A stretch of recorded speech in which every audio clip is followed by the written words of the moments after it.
Memphis Grizzlies are finally trading Mike Conley Jr. What is going on, y'all? Five Sports Talk back at it with another video. Here talking some NBA and here to talk about a big trade that has just happened in the NBA. But before I do so, if you're new to the channel, go ahead and subscribe by hitting the button down below. I talk a lot of NBA on this channel, so you don't want to miss out. Turn on my post notifications by hitting the bell icon, and also follow me on my social media. I talk a lot on Twitter and post a lot on IG as well.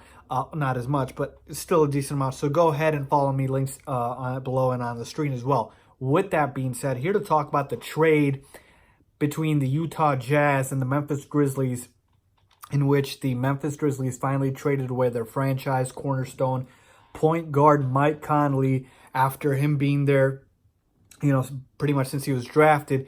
And, he spent a lot of time there, but now he's going to the Utah Jazz. We saw this coming. Let's talk about it. Why did the Grizzlies make this trade? Why the Jazz made this trade, and where this stacks up both teams now, more so the Jazz than the Grizzlies, but I'll get into all of that right now. Let's start with this. Why was this trade made? And I'll start with the Memphis Grizzlies side of things because to me, it's pretty straightforward. It was time, okay? And what do I mean by it was time? I mean it was time for the Grizzlies to move on from Mike Conley because it is time for them to start their rebuild, okay? Memphis Grizzlies had a number of years with Mike Conley and notably Marc Gasol, in which they were a playoff team, okay? But they never reached the mountaintop. They never won a championship. They just weren't good enough. There were always those, good, hard-nosed, tough, defensive-minded teams that would be annoying to play in the playoffs if you're an opponent, but you could get past them because offensively they were a bit challenged. And you get the gist here. And they never really just had enough to, again, get to the mountaintop. You had guys like Zebo, Gasol, Mike Conley, Tony Allen, players like that, but it just wasn't enough. Whether you can say there were better teams or the Memphis Grizzlies just didn't build their team the right way, it didn't happen. And so it's time for them to move on because at this point, the other teams in the West have passed you by, and the Grizzlies had a horrendous season last year. They were one of the worst teams in the league, and it is now time to start the foundation fresh. And they already had started this at the end of last season when they traded Marc Gasol to the Raptors. And now we all know how that ended for Marc Gasol. He ended up getting his first ring, so I'm sure he was very happy about the trade. Mike Conley, there were also rumors that they were going to trade him at the deadline. They decided not to pull the trigger for whatever reason. I guess they didn't feel like they got enough value at that time, and they kept him throughout the year. Now they are heading into this NBA draft with a number 2 overall pick, which will most assuredly beat Ja Morant, and he is the point guard of the future. So they already have the successor here for Mike Conley, and then with the draft literally being tomorrow, they don't want Ja Morant to have to, deal with the fact that Mike Conley is still on the team. Let's start fresh. Let's just give him the reins because he will be their pick. And let's just go from there, okay? So as far as the reasoning for why they did it, that is the reasoning for why the Grizzlies did it. It was time for a rebuild.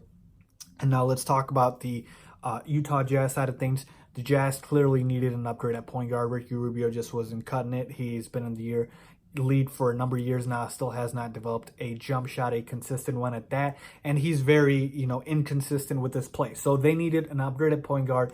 And Mike Conley Jr., with a few years left on his deal, was in the market. They knew they needed to capitalize on this opportunity while Donovan Mitchell is still on his rookie deal. Because once you max out Donovan Mitchell, now you're cash strapped. And now you don't have the ability to go out and trade for these guys without, having huge penalties and the luxury tax and whatnot. So that is why the Jazz did it. And, of course, you saw now there's a clear opening in the West because Golden State, the juggernaut, is not going to be Golden State, if you will, this next season with KD and Clay being out. So there's a prime opportunity. The Jazz saw that. They pounced on it. They traded for Conley, who's going to be a big upgrade over Rubio.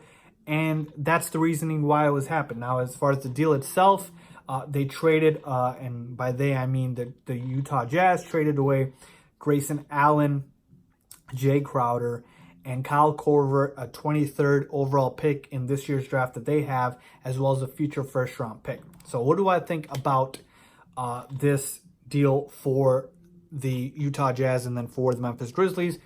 Real quickly with the Jazz, I don't think it was that much. I think that was a good deal for them because, like I said, you're talking about Kyle Korver, who's just at this point just a shooter who, again, as a bench player, but you don't really have too much of trade value with Kyle Korver. You're not losing that much really with him. I think he's like 38 at this point. He's really old as well.